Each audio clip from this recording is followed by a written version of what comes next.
And I'm very pleased to have here with us our guest, somebody who is an entrepreneur, a student, somebody just getting it done. Rejon Taylor Foster, welcome. Thank you for having me, Tim. And Rejon, you're a student at Becker College. You have a business that you started called Maximum Crash. Let me just start. How did you get to Becker, and how did you arrive in Worcester? So I arrived in Worcester because Becker College got in contact with me during high school. They saw my interest in video games, and they said, hey, we have a video game program, come on out. And I toured the college, and I was in love at first sight. You know, and we've talked about it a couple times on the show over the years, but we are lucky to have, between Becker College and WPI, one of the largest concentrations of students majoring in video and digital gaming anywhere in the North America. Absolutely. And you know, for people of my generation or older, the idea that video and digital gaming is a major now, it's just kind of a, you know, it just shows kind of how old we are. But I guess, you know, tell us what it is. It's computers, it's coding, it's design. You know, maybe you could just share the specifics of what the major's about. Sure. So a lot of schools do it differently, but Becker's focus is on like production, programming, design, and art as well. So there's kind of 4 different classes or majors that they focus on if you want to become a producer role or an artist role, because there's so many roles in the video game industry that you can kind of take on. You can come in from any angle. Like you have writers becoming creative directors or artists becoming programmers. It's kind of just free game from there. Mm-hmm.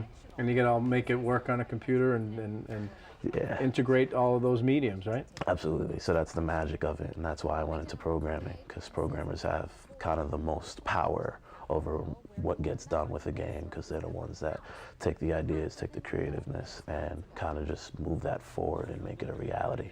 And you know, for some people might think it's just about games that people play, which are a big part of it, and we see from the statistics, people of all ages and generations utilize these games, but there's also a lot of real-world commercial applications in game and video design. Absolutely. Recently, some corporate organizations have been trying to gamify their structure, so they'll introduce achievements or kind of special awards to kind of help people move along or boost morale at a company. So that's called like gamification, for example. And then there's also educational games about, you know, social issues such as income inequality. Mm-hmm. And then, you know, a few years back at UMass Memorial, the students at Becker put together like a virtual surgery.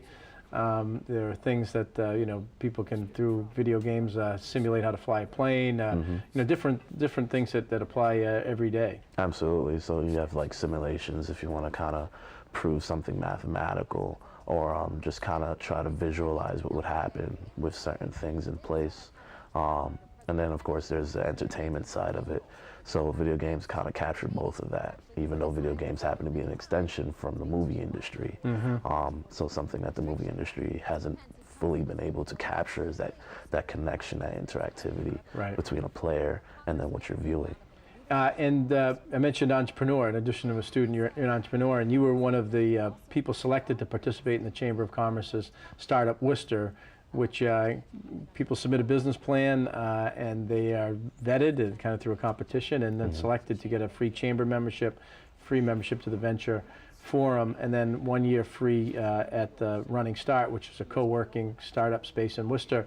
You know, how did you get into this entrepreneurial spirit? It sounded like it started young with you. Yeah, so when I was 13 or 12, my mom and my uncle got me into graphic design. So I was always artistically creative. So I did a lot of graffiti, or I did a lot of street art, and a lot of logos or flyers. And from 13 till about 16 or 17, I was doing strictly graphic design, freelance. Mm-hmm. And then I sat down and said, okay, you know, I would love to make video games. Like, that's what I've always been wanted to do.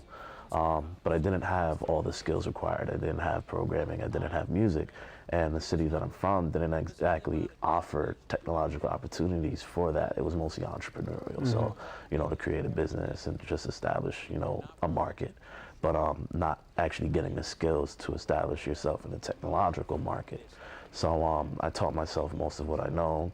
And I started Maximum Crash in 2010 with a game called Genesis. And, you know, I went out and networked. I was going to Comic-Con and all these different conventions to meet people, and I ended up... And that, you know, for someone who might know Comic-Con, you know, just, that is a convention, Yes. right? And people come together. Maybe you could just tell a little bit how Yeah. big this is. So Comic-Con is in New York and LA, and there's tons around the country, but essentially it's just a comic convention. That's what it's short for. So it's a celebration of comics and video games and any type of creative and artistic industry out there. But it's where people who maybe have designed games and programs and things get a chance to market it, sell. Larger companies come in that and maybe buy or sign contracts and things, right? Not really. Mostly with Comic-Con, most people come through to enjoy themselves. But I went to Comic-Con with hopes of kind of learning something new. Like, I always try to learn something new from whatever I do. And I met with a person named Ricky Bugal, and that's kind of where I ended up learning and teaching myself how to compose music on different types of devices, like the Game Boy, for example. Okay. And you're here. You've started this business. I mean, how do you hope to grow it, and what do you how do you monetize what you're doing? So I started off with the whole, all right, I already freelance, right? So I freelance with graphic design, I freelance with logos, I'm kind of, what do you need? I'm a problem solver. And over the years, I've been equipping myself with more skills, because Maxim Crash is a sole proprietorship. So it's about me, right? It's about what can I do for you? And the more things that I learn, like going to Becker and learning more things in design, learning more things in programming, and essentially taking that back to Maximum Crash and applying them in different ways that people have, needs. So, for example, I do websites, right? And that requires design, that requires some knowledge of programming and some knowledge of the current technology with web browsers. And most of that is self-learned, right? But I take everything that I've already learned and kind of apply it to what I'm doing. And then video games. So my work with the Bravehearts, for example, I took you designed a game for the Bravehearts, which they use, right? Yeah. Yep. So I worked with the Bravehearts very closely, and essentially it started out as a baseball game that you couldn't play outside. And I said, okay, let me see what I can do with a game that doesn't exist yet. Well, let me see what I can do with a game that I don't completely enjoy or don't completely understand. And I took that concept and turned it into a game called Bravehearts Derby. And during that summer, I was in the Summer Innovation Program with Mass Digi. And the Bravehearts came through and we talked. And we essentially made a very beautiful relationship that became Bravehearts Derby. Right, and that's something they can use in terms of marketing the business. People learning about baseball, staying engaged in a fun way. Absolutely.